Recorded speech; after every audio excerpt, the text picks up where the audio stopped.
Bonjour tout le monde. Bon, on va rapprocher un peu, voilà. J'espère que vous allez bien.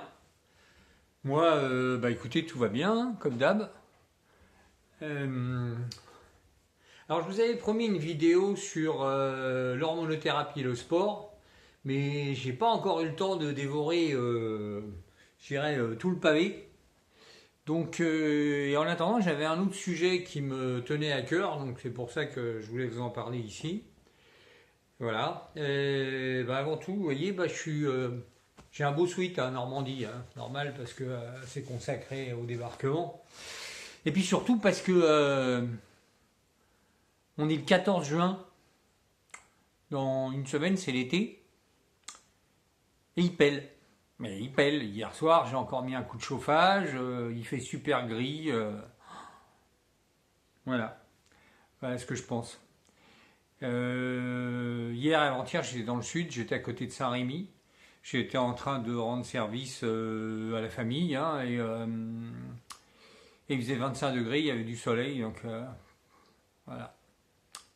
Sinon, à part ça, si, l'autre nouveauté, c'est que on a décidé d'accélérer un peu notre départ. Et ouais, vous voyez, dans le sud où j'étais, il y a mon beau-frère et il est en Grisonne 9 lui, hein, donc il y a 5 ans, il s'est fait opérer, prostatectomie, etc. Puis depuis quelques temps, son PSA montait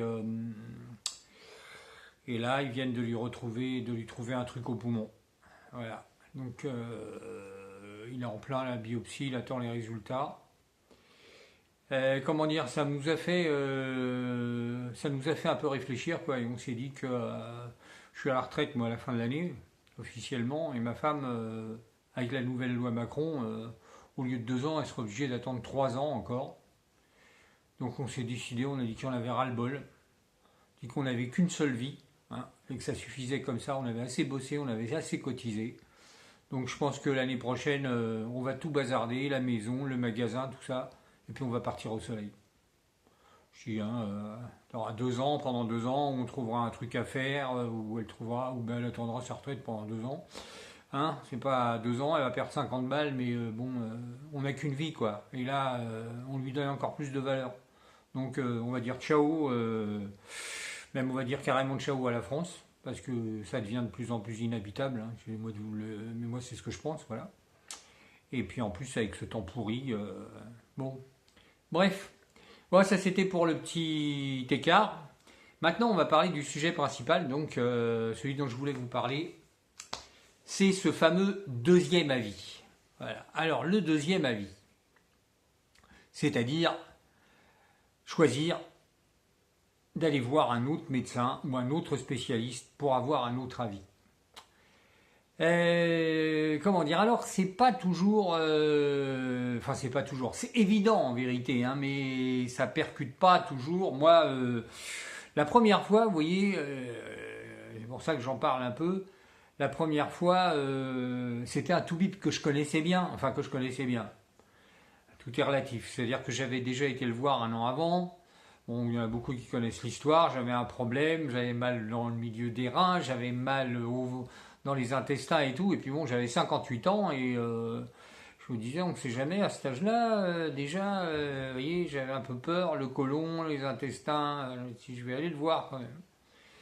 Et c'est vrai que je lui ai décrit les symptômes et en 10 secondes, il a trouvé quoi. Il m'a tout de suite dit, vous avez quelqu'un de la famille qui a déjà eu des calculs dans les reins? Et il lui a dit oui, mon père, il en a souffert énormément. Ben voilà, vous avez touché l'héritage. Et juste à cause de ça, moi ça faisait 15 ans hein, que j'avais pas vu un toubib, hein, j'étais jamais malade. Hein. Et là, le premier, je tombe dessus, le mec il me fait un verdict en 2 secondes. Je me suis dit, waouh! Alors je lui ai dit, oh, j'y aurais jamais pensé. Elle a dit, c'est normal, c'est mon métier. Ouais, bon, ok. Et là, vous partez sur une trame, le problème, où vous faites confiance presque aveuglément. Vous dites, le gars, il m'a fait ça, c'est un super bon et tout. Alors il y a un autre facteur aussi, quelquefois, c'est que, comment dire, on a peur de vexer le toubib. Voilà, on dit qu'on le connaît bien, alors des fois ça peut être des médecins de famille, vous les connaissez depuis 10 ans et tout, machin. Et puis vous dites, ouais, ça va, si je vais demander un autre avis, ça va peut-être le vexer parce qu'il va se dire que, bah alors, vous n'avez pas confiance en moi et tout. Je dirais que c'est pas le sujet, parce que le truc c'est que si vous avez un doute quel qu'il soit, même si vous avez confiance dans votre toubib, ou même si ça fait des années, si c'est le médecin de famille et tout, faut pas oublier une chose, c'est que c'est vous qui êtes au bout de la chaîne, hein. C'est vous. C'est vous qui allez passer sur le billard ou au rayon, un truc comme ça, quoi. C'est vous qui allez en subir les conséquences si jamais le verdict n'est pas bon. C'est pas lui. Lui, il a même une assurance en cas de mauvais diagnostic, hein. Vous voyez, comme quoi, voilà. Moi, mon erreur, elle a été claire, hein.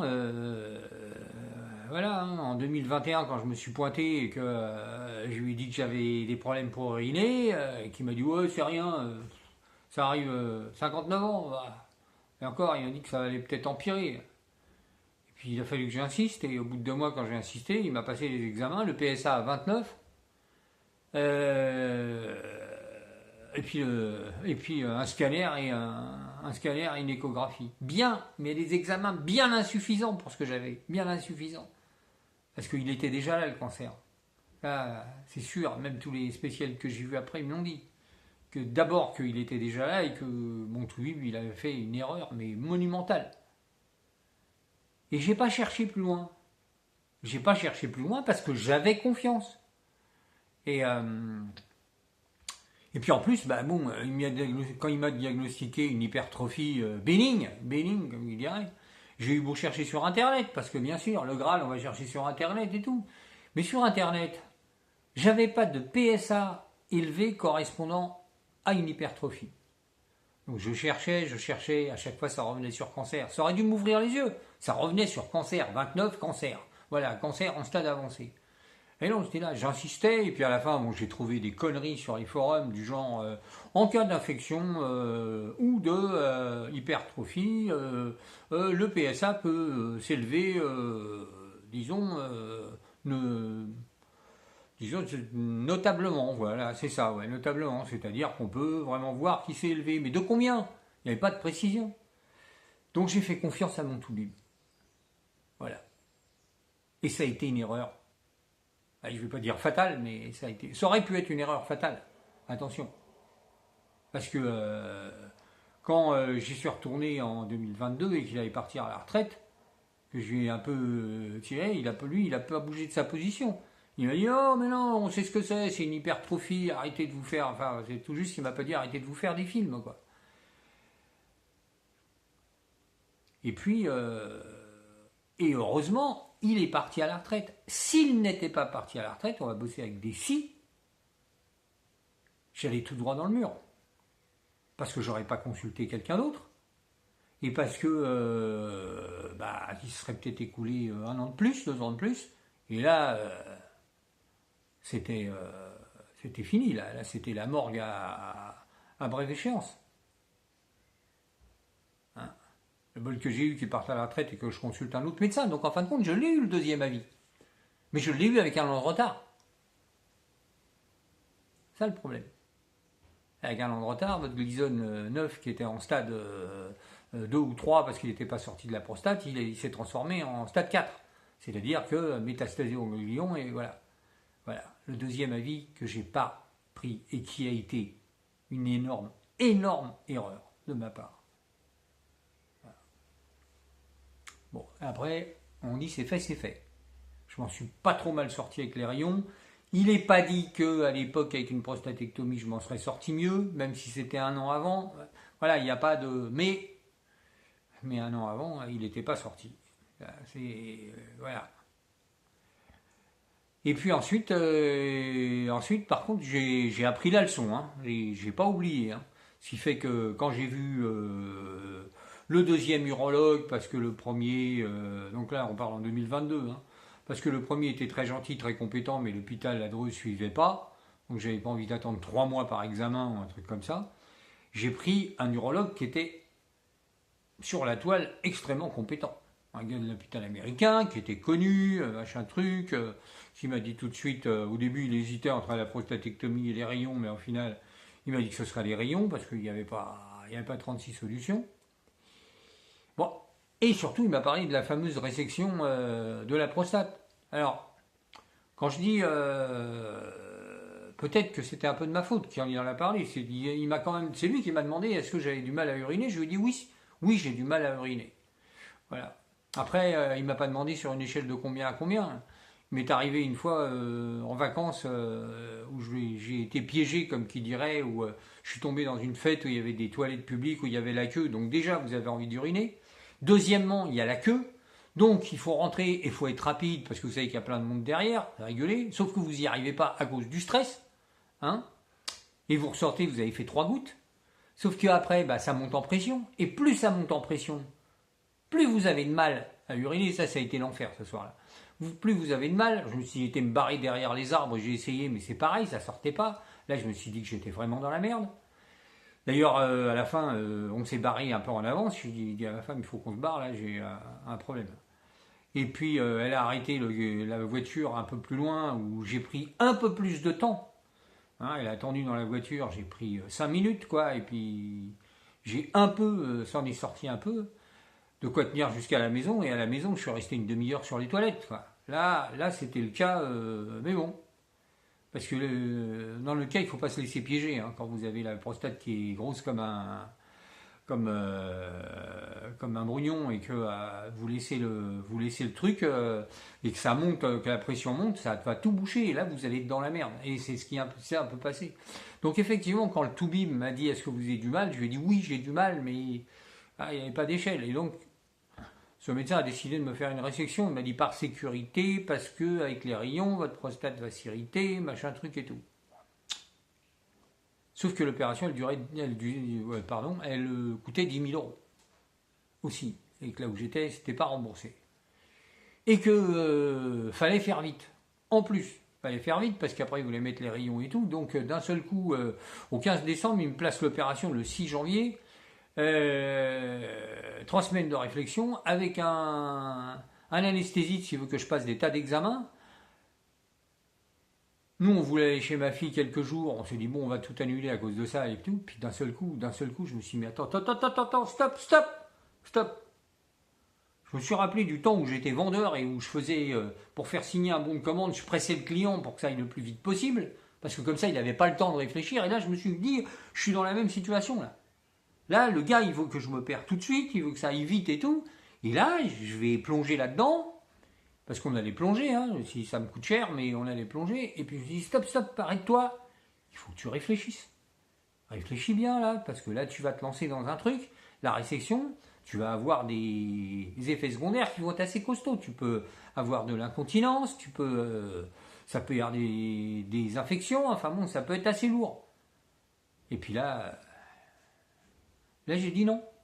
J'ai dit non, je vais pas courir, Et pourtant, les examens, on est toujours pressé, mais là, j'ai dit non, je vais pas courir.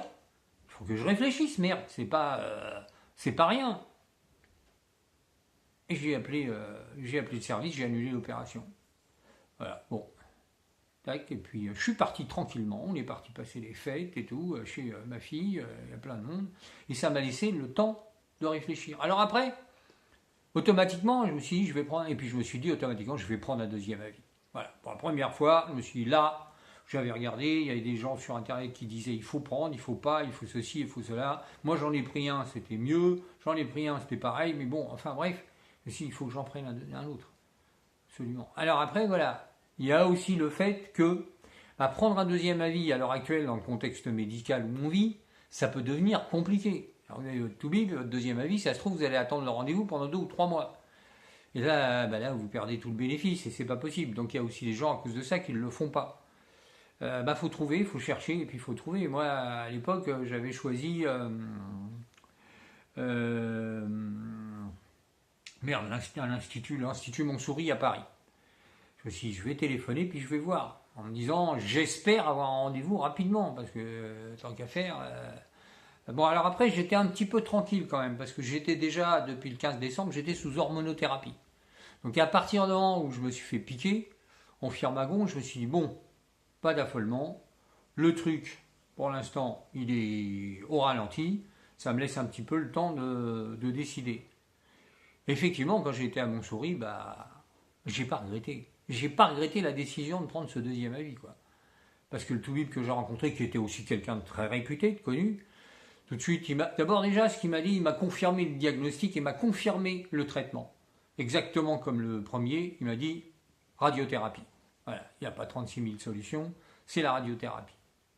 Ok, ça marche. Mais après, quand je lui ai parlé de résection, c'est là où il m'a dit, mais pourquoi? Alors j'ai dit, parce que j'ai un peu de mal à uriner et tout. Il me dit, oui, d'accord, mais là vous êtes sous hormonothérapie, ça va s'arranger. Vous allez voir que votre prostate, elle va se calmer, elle va même dégonfler. Et vous allez voir, ça va améliorer votre confort urinaire, même avant les rayons. Et il avait raison.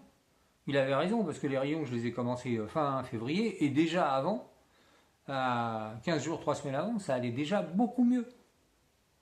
Ensuite, les rayons, effectivement, qui devaient m'irriter, peut-être ou pas peut-être, parce qu'on joue sur du peut-être, hein, eh ben, ça s'est pas passé. Il n'y a pas eu d'irritation, et ce qui fait que mon flux urinaire, ça a été en s'améliorant, quoi. Donc, le deuxième avis, il a répondu à toutes mes attentes. Toutes mes attentes. Il m'a évité une opération lourde et coûteuse, et il a confirmé le diagnostic et le traitement. Voilà. Donc je dirais, si vous avez un doute, si vous n'êtes pas sûr, je ne sais pas, dans tous les cas, ou si vous ne sentez pas le toubib, ou si vous ne sentez pas l'établissement, j'en sais rien, demandez un deuxième avis. Ça peut ne rien changer, mais ça peut aussi tout changer dans la manière dont vous serez traité. Et je vous le rappelle encore une fois, c'est vous le malade. C'est vous qui êtes au bout de la chaîne, comme qui dirait. C'est vous qui en subirez les conséquences de tout ce qui va vous arriver ensuite. Alors je dirais, il n'y a pas à hésiter, quoi. Voilà. Eh bien, merci pour votre attention et à une prochaine fois. Au revoir.